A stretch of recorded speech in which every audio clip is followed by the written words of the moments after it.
자신의 인생에는 얼마 정도의 가치가 있는가?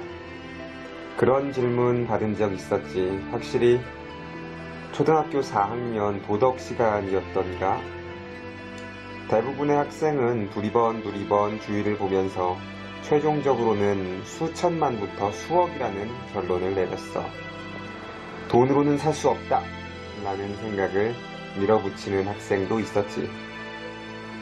어른에게 물어도 비슷한 대답이 돌아올 거야. 적어도 나는 실제로 수명을 파는 그날까지는 자신의 인생은 2, 3억 정도의 가치가 있다고 생각했었다. 그러니까 10년이나 20년 정도 수명을 팔아서 수천만을 얻을 수 있다면 남은 인생을 편하게 사는 게 이득이라고 생각했었다고. 행복한 60년과 그렇지 않은 80년이면 전자가 절대로 행복할 테니까 말이야. 심사 결과를 봤을 때는 정말 뒤집어질 뻔했지.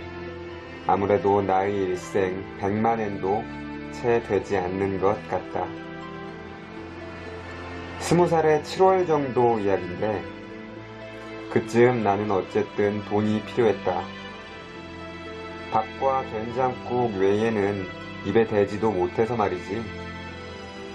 며칠 전 웨이터 알바 중에 3번이나 쓰러져서 슬슬 영양가 있는 걸 먹지 않으면 곤란하다고 생각했다. 돈이 되는 거라고 하면 가구, 수십 장의 CD, 거기에 수백 권의 장서 외에는 생각할 수 없었다.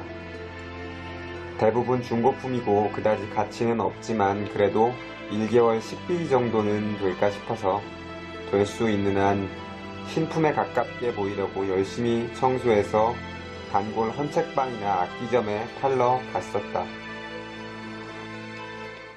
헌책방의 할아버지는 내가 책을 대량으로 팔러 온 것을 보고 도대체 무슨 일이 있었던 게냐? 라고 걱정해 주었다. 평소에 쌀쌀맞은 할아버지였기에 의외였다. 종이는 맛있지 않으니까요 라고 내가 돌려서 말하니 할아버지는 마음속 깊이 동정하는 듯한 눈으로 나를 바라보았다. 그래도 돈은 별로 주지 않았지. 저쪽도 빈곤하니까 어쩔 수 없지만. 어중간한 돈을 받고 가게를 나가려고 하니 할아버지는 저 하나 얘기할 게 있다 라고 나를 붙잡았다. 돈이라도 주려는 걸까나 라고 생각해서 네? 라고 돌아가니 말하더란 말이지. 수명 팔 생각 없나? 라고. 늙는다는 공포에 드디어 헛소리까지 하냐고 생각하면서 나는 반쯤 그냥 얘깃거리 정도로 할아버지의 설명을 듣기로 했다. 간단히 말해 이런 것 같다. 여기서 그렇게 멀지 않은 곳에 있는 빌딩에 수명을 매입하는 가게가 들어와 있다고. 거기서는 시간이나 건강조차도 팔 수 있지만 수명은 특히 고가에 거래되고 있다는 것 같다. 할아버지는 떨리는 손으로 지도와 전화번호를 적어주었지만 내가 아니더라도 그런 이야기 할아버지의 소망이 만들어낸 공상에 지나지 않는다고 생각해버리겠지. 조금 불쌍하게 생각했어. 죽는 게 무서운 거겠지라고. 하지만 결국 나는 그 빌딩을 향하게 되었다. CD도 책도 가구도 전혀 돈이 되지 않았기 때문이다. 수명을 판다는 이야기를 믿은 게 아니다. 하지만 나는 이런 가능성을 생각했다고. 할아버지가 말했던 건 뭔가의 비유로 사실은 굉장히 수지가 좋은 아르바이트 같은 게 있는 건 아닐까 하고. 수명이 줄어든다거나 하는 리스크를 안는 대신에 한 달에 100만 원 정도 벌 수 있다던가 뭐 그런 거.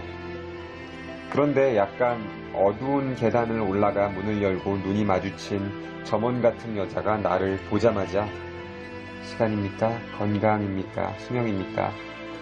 라고 말하니 웃을 수밖에. 일련의 사건들로 질려버린 거겠지. 나는 이제 생각하는 게 귀찮아서 수명이요 라고 대답해버렸다. 2시간 정도 시간이 걸리겠습니다 라고 여자는 말하며 이미 양손은 PC의 키보드를 두드리고 있었다. 나는 다시 한번 가게 안을 둘러보았다. 뭐라고 해야 할까? 안경이 없는 안경점, 보석이 없는 보석점 같은 공간이라고 할까? 그래도 내 눈에 보이지 않을 뿐이고 사실은 이 안에 수명이라던가 건강이라던가 시간이 장식되어 있을지도 모른다. 뭐라는 건지. 언제까지 이 웃지 못할 농담 계속되는 거야? 역 앞의 광장에 가서 담배에 불을 붙이고 마지막 한 대를 시간을 들여 맛보았다. 담배도 슬슬 끊지 않으면이라고 생각한다.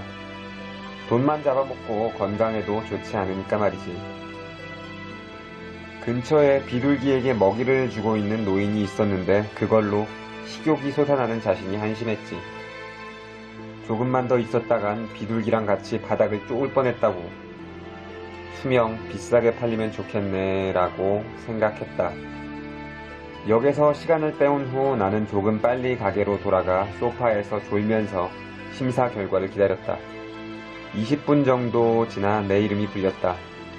미묘하네. 나 한 번도 내 이름 말한 기억이 없는데. 심사 결과를 보고 나는 이상한 소리를 내버렸다.